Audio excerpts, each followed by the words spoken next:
ശബരിമലയിൽ broadband connection ലഭ്യമാക്കാൻ നിലയ്ക്കൽ മുതൽ പമ്പ വരെ ഡക്ട് കേബിൾ സ്ഥാപിക്കും. അടുത്ത വർഷം സമ്പൂർണ്ണ ഡിജിറ്റലൈസേഷൻ നടപ്പാക്കുമെന്ന് ബോർഡ് പ്രസിഡന്റ് PS പ്രശാന്ത് വ്യക്തമാക്കി.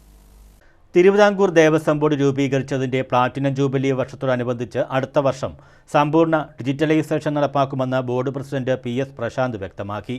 നിലവിൽ ഇന്റർനെറ്റ് കവറേജ് വേണ്ടത്ര ലഭ്യമല്ലാത്തതാണ് ശബരിമലയിലെ പ്രശ്നം. ബ്രോഡ്ബാൻഡ് കണക്ഷൻ ലഭ്യമാക്കാൻ ബോർഡ് നിലയ്ക്കൽ മുതൽ പമ്പ വരെ ഡക്ട് ഫൈബർ ഒപ്റ്റിക് കേബിൾ സ്ഥാപിക്കും.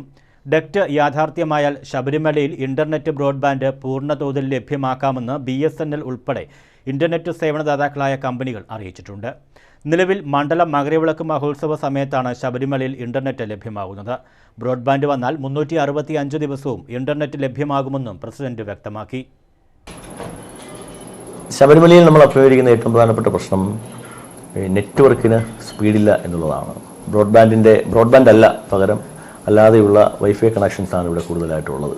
അത് പരിഹരിക്കണമെങ്കിൽ നമുക്ക്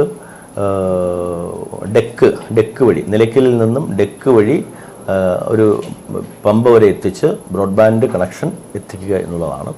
അതിപ്പോൾ ഇല്ല. അത് ജിയോ, BSNL, എയർടെൽ, വോഡഫോൺ ഇതാണ് പ്രധാനപ്പെട്ട ദാതാക്കൾ. അവരൊരു റിക്വസ്റ്റായിട്ട് ഞങ്ങൾ സമീപിച്ചിട്ടുണ്ട്. അപ്പോൾ ഞങ്ങൾ തന്നെ നിലയ്ക്കലിൽ നിന്നും പമ്പ വരെ ഒരു ഡെക്ക് ഞങ്ങൾ നിർമ്മിക്കും. അതിന് വേണ്ടിയിട്ട് PWDയിൽ നിന്ന് നമുക്ക് പെർമിഷൻ വേണം, വനംവകുപ്പിൽ നിന്ന് പെർമിഷൻ വേണം. അതിനുള്ള മൂവ്മെൻറ്റ് ഞങ്ങൾ നടത്തും.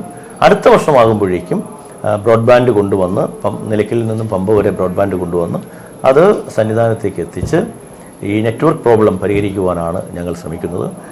കഴിഞ്ഞ വർഷം വരെ ഉണ്ടായിരുന്നൊരു പ്രശ്നം, സീസണിൽ മാത്രമേ ഈ ദാതാക്കൾക്ക് കോൾ ചെയ്യാൻ നെറ്റ്വർക്ക് പോലും ഉണ്ടായിരുന്നുള്ളൂ, മൊബൈൽ നെറ്റ്വർക്ക് പോലും ഉണ്ടായിരുന്നുള്ളൂ. അതിപ്പോൾ പരിഹരിച്ചു. ഇനി മുതൽ 365 ദിവസവും BSNL ആയാലും എയർടെൽ ആയാലും ജിയോ ആയാലും വോഡഫോൺ ആയാലും ഇവർക്കെല്ലാം ഫുള്ളി ഒരു വർഷം നീണ്ടു നിൽക്കുന്ന നെറ്റ്വർക്ക് ശബരിമലയിൽ ഉണ്ടാവും. ഇനി പരിഹരിക്കേണ്ടത് ബ്രോഡ്ബാൻഡിൻ്റെ പ്രശ്നമാണ്. അതും അടുത്ത വർഷം കൊണ്ട് പരിഹരിക്കാനാണ് ദേവസ്വം ബോർഡ് വിചാരിക്കുന്നത്. ബോർഡ് പ്രവർത്തനം സമ്പൂർണ്ണമായി ഡിജിറ്റലൈസ് ചെയ്യാനുള്ള പ്രവർത്തനങ്ങൾ അടുത്ത വർഷം തുടങ്ങും. ഇതിനായി കേരള പോലീസിന്റെ സൈബർ ഉപദേശകനായ ഡോക്ടർ വിനോദ് ഭട്ടതിരിയെ ചീഫ് അഡ്വൈസറായി നിയമിച്ചിട്ടുണ്ട്. ആദ്യഘട്ടത്തിൽ റവന്യൂ ചെലവ് വിഭാഗമാണ് ഡിജിറ്റലൈസ് ചെയ്യുക. തുടർന്ന് ഗവേണൻസ് നടപ്പാക്കും. പ്രൈസ് സോഫ്റ്റ്വെയർ, ടെൻഡർ, ബില്ലിംഗ് എന്നിവയും നടപ്പാക്കും. ഇതോടെ ബോർഡ് ഭരണത്തിൽ വേഗത വർദ്ധിക്കുകയും കൂടുതൽ സുതാര്യത കൈവരിക്കുകയും വരുമാന ചോർച്ച ഇല്ലാതാവുകയും ചെയ്യും. ഇത് ബോർഡിനെ വരുമാന വർധനയിലേക്ക് നയിക്കും. ഡിജിറ്റലൈസേഷന്റെ ഭാഗമായി നാഷണൽ ഇൻഫോർമാറ്റിക്സ് സെന്ററുമായി സഹകരിച്ച് Thiruvithamkoor Devaswom board temple software തയ്യാറാക്കുന്നതായും പ്രസിഡന്റ് അറിയിച്ചു. ബോർഡിന് കീഴിലെ 1252 ക്ഷേത്രങ്ങളിൽ ടെമ്പിൾ സോഫ്റ്റ്വെയർ നിലവിൽ വരും.